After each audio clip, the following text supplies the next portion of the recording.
Hello friends, आज हम करेंगे reading with comprehension unit third शुरू करेंगे।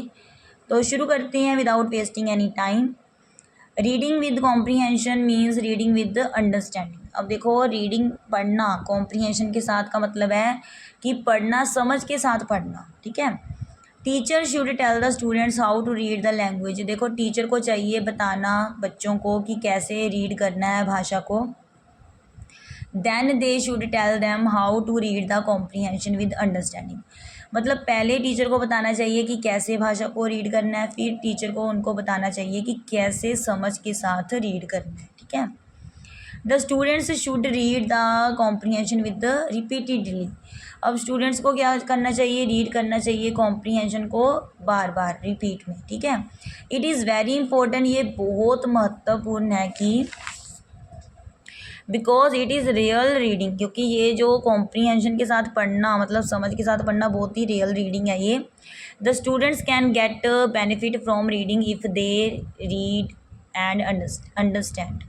मतलब स्टूडेंट्स को बहुत मतलब वो लाभ प्राप्त कर सकते हैं रीडिंग से, अगर वो पढ़ रहे हैं और समझ रहे हैं। ठीक है। Reading with the comprehension can be divided into 4 parts. देखो, इसको 4 पार्ट्स में हम डिवाइडेड कर सकते हैं।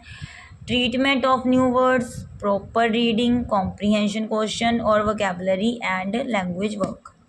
तो पहले है treatment of new words structure. New words structures and special reference to places, town and personalities are hinder the comprehension of the reading. अब देखो, नए नए शब्द होते हैं, स्ट्रक्चर्स बनावट होती है सेंटेंसेस की, स्पेशल रेफरेंस जो होते हैं प्लेसेस के या टाउन के या पर्सनैलिटीज़ के, है ना, वो हिंडर होते हैं the comprehension of the reading. The teacher should give the students the required information about the whole comprehension. मतलब टीचर को अपनी ओर से पूरी देनी चाहिए इन्फॉर्मेशन जो कि ज़रूरी है स्टूडेंट्स के लिए, वो सारी इन्फॉर्मेशन देनी चाहिए होल कॉम्प्रीहेंशन के बारे में। तो प्रॉपर रीडिंग है second point. After the treatment of new words. अब देखो, न्यू वर्ड्स के बारे में मान लो टीचर ने बता दिया सभी, है ना, स्ट्रक्चर के बारे में बता दिया, स्पेशल रेफरेंसेस के बारे में बता दिया। The teacher should read out the paragraph and students should listen it carefully. तो फिर क्या करना चाहिए? जो टीचर है उसे करना चाहिए, पैराग्राफ को रीड करना चाहिए और बच्चों को उस जब टीचर पढ़ रहा है उसे ध्यान से केयरफुली लिसन करना चाहिए, सुनना चाहिए। देन ही शुड मेक, फिर उस मतलब उसको बनाना चाहिए अनदर रीडिंग, दूसरी रीडिंग करनी चाहिए। While the student listen to the teacher and read themselves silently. ठीक है। तो मतलब फिर उसको एक बार फिर दूसरी रीडिंग भी करनी चाहिए जब स्टूडेंट लिसन कर रहे हैं टीचर को और रीड कर रहे हैं अपने आप साइलेंटली, तब भी। ठीक है। मतलब 2 बारी होगी ना रीडिंग, एक बार जब स्टूडेंट सुन रहे हैं वो वाली रीडिंग, और दूसरी बार जब स्टूडेंट साइलेंटली रीड कर रहे हैं तब भी रीडिंग करनी चाहिए टीचर को। After that teacher should give them the chance to read the paragraph. उसके बाद उनको क्या करना चाहिए? टीचर को, बच्चों को मौका देना चाहिए कि वो रीड करें पैराग्राफ को। थर्ड पॉइंट है comprehension question. The teacher should ask the question from the reading comprehension. The question are related of fact. The student should find the answers from the given comprehension. तो देखो, इसमें क्या होता है कि teacher को चाहिए कि क्वेश्चन पूछना चाहिए, जो भी रीडिंग किया है कॉम्प्रीहेंशन को उसमें से ही क्वेश्चन पुट करना चाहिए स्टूडेंट्स को। और क्वेश्चंस जो हैं वो फैक्ट से रिलेटेड होनी चाहिए। स्टूडेंट को चाहिए कि वो आंसर ढूंढें, जो भी उन्हें कॉम्प्रीहेंशन दिया उसमें से वो क्वेश्चन के आंसर फाइंड करें। फोर्थ पॉइंट है वोकेबलरी एंड लैंग्वेज वर्क।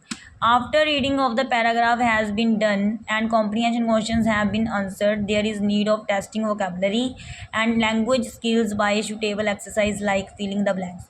अब देखो, पैराग्राफ भी रीड कर लिया, क्वेश्चन भी पूछ लिए कॉम्प्रीहेंशन से, है ना, वो भी आंसर हो गए, उनके आंसर दे दिए गए। उसके बाद ज़रूरत है टेस्टिंग करना वोकेबलरी की और लैंग्वेज स्किल्स की। किसके द्वारा? एक्सरसाइजेस के द्वारा, मतलब टेस्ट करना ना वोकेबलरी को, जैसे कि फिलिंग द ब्लैंक्स। ठीक है।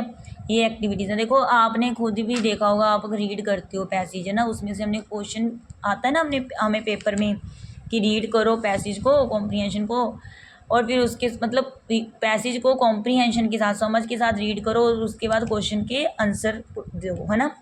तो पहले तो देखो उसमें टीचर क्या करता है, जब टीचर ने ये टीच करना है तो वो न्यू वर्ड्स के बारे में, जो नए नए स्ट्रक्चर्स होती हैं उसके बारे में टीचर बताएगा, जो भी सारी इन्फॉर्मेशन है वो बता देगा, ठीक है, न्यू। उसके बाद फिर टीचर रीड करेगा, प्रॉपर तरीके से रीड करेगा, और 2 बार रीड करेगा, एक बार जब बच्चे उसे ध्यान से सुनेंगे और दूसरी बार तब जब बच्चे खुद साइलेंटली रीड कर रहे होंगे। तीसरी बार में क्या होगा, जो कॉम्प्रीहेंशन रीड किया है बच्चों ने या टीचर ने रीड करके जो बताया है उसमें से वो क्वेश्चन पूछेगा बच्चों को, ठीक है। और फिर उसके बाद क्या होगा, जब आंसर भी दे दिए गए ना रीड करने के बाद पैसेज को, तो उसके बाद टेस्ट करनी है वोकैबुलरी, और वो कैसे होगी, एक्सरसाइजेज के थ्रू होगी, जैसे कि फिलिंग द ब्लैंक्स, ठीक है। थैंक्स।